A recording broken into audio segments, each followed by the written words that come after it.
In this video, I'm going to be talking about some of the aspects of metastasis. So basically, metastasis is where cancer cells, they spread throughout the whole body, and it's also called extravasation plus colonization, the escape-and-settle phase. So after circulating tumor cells, or CTCs, survive in the bloodstream, they have to exit the vessel and grow somewhere new. So extravasation is getting out of the blood. CTCs slow down and adhere to endothelial cells, lining capillaries, often in organs like lung, liver, and bone. And they use adhesion molecules such as integrins and selectins to dock. So while circulating tumor cells are in the bloodstream, they use platelets to protect themselves, or physical shielding. So platelets coat tumor cells, forming a protective cloak. This hides them from immune cells like natural killer cells, or NK cells. So these platelets, they also transfer MHC class 1 molecules onto tumor cells. So this makes them less likely to be attacked by NK cells, or the NK cells are less likely to attack because NK cells, they only attack tumors that don't show or don't have MHC class 1. So if MHC1 is completely stripped off of tumors, then NK cells will attack the tumor. So platelets help CTCs stick to blood vessel walls, making extravasation easier. They act like molecular glue. So when CTCs arrive in a new organ like lung, liver, or bone, the environment is completely different. Different nutrients, different oxygen levels, different immune cells, and different structural support. So some CTCs, they even steal nutrients from nearby healthy cells, and they even hijack a normal nearby cells like fibroblasts and immune cells. And these cells, hijacked by the tumors, are turned into tumor supporting helpers. So even after surviving travel, immune cells are waiting, and cancer cells avoid destruction by hiding, or immune camouflage, or expressing proteins like PDL1 that turn off T cells. Because the PDL1 on the tumor binds to the uh, PD1 on the T cell, and then that's how the T cell is deactivated. Tumors can hide dormant for years, and many disseminated cancer cells don't grow immediately, they enter dormancy. Types of dormancy are cellular dormancy, where single cells stop dividing, and then micrometastatic dormancy, small clusters grow very slowly. And the reason dormancy happens is because lack of blood supply, strong immune surveillance, and unfavorable environments such as wrong signals and nutrients. So lack of blood supply could be due to reduced or low VEGF, or angiogenesis, that basically helps tumors grow blood vessels to survive, and then strong immune surveillance, which is a strong immune system. Now, a poor diet, it does play a role in tumor growth and dormancy. Diet doesn't directly cause metastasis, but it strongly influences the environment. So poor diet can increase chronic inflammation. Chronic inflammation can cause cancer to migrate towards areas of chronic inflammation.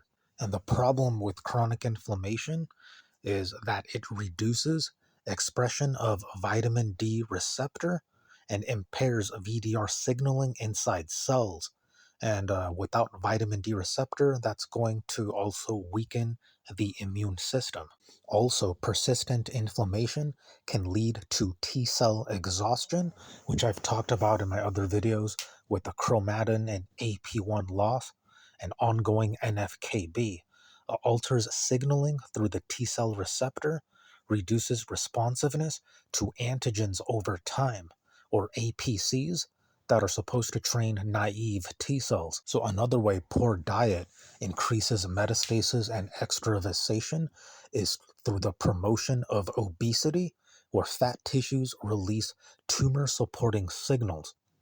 Because in obesity, adipose tissue, another name for fat tissue, uh, becomes an active endocrine organ, and it releases hormones, cytokines, and growth factors that affect the whole body. So fat cells enlarge and multiply, and immune cells, especially macrophages, infiltrate the tissue, and then the tissue becomes chronically inflamed.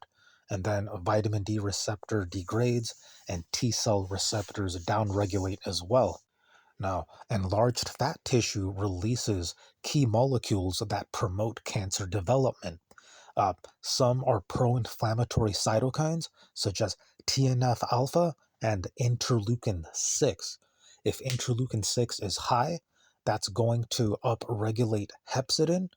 Hepcidin degrades ferroportin, and then iron becomes trapped in macrophages because the ferroportin cannot export the iron out.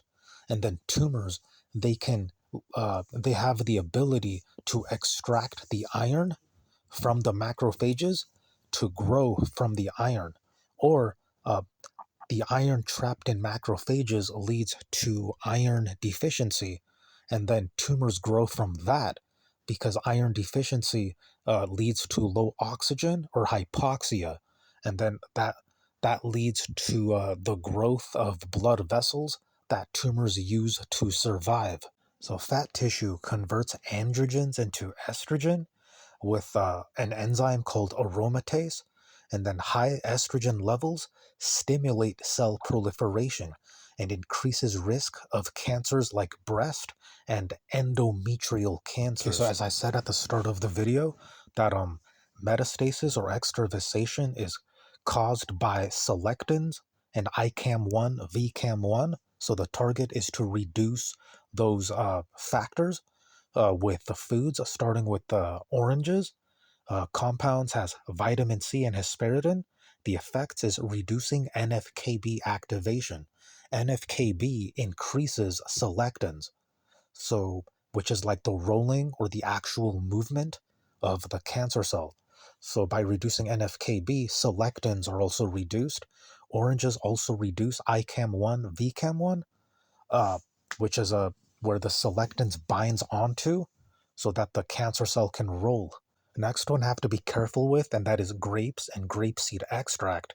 They're great to inhibit NFKB, therefore less selectins, less integrins expression, but excessive grapes could actually reduce APCs or antigen presenting cells, and then they can't train T cells. But that's actually a good thing for autoimmunity, but that's beyond the scope of this video.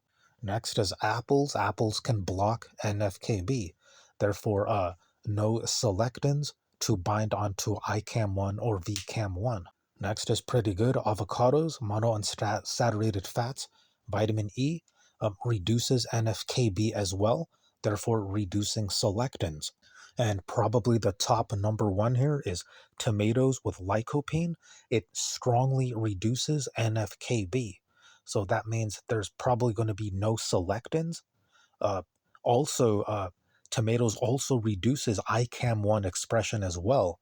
So tomatoes are having a double whammy effect because there's no ICAM1 for the selectin to bind onto, because the selectin has to bind onto the ICAM1 so that the cancer cell can roll or to be able to stick to the walls of the organ to be able to move around and spread. So that's it for the video. If you're interested in more future videos, then make sure to like, comment, share this video with your loved ones with any health concerns, and subscribe, and keep it locked in here on my channel, and I'll see you in the next video.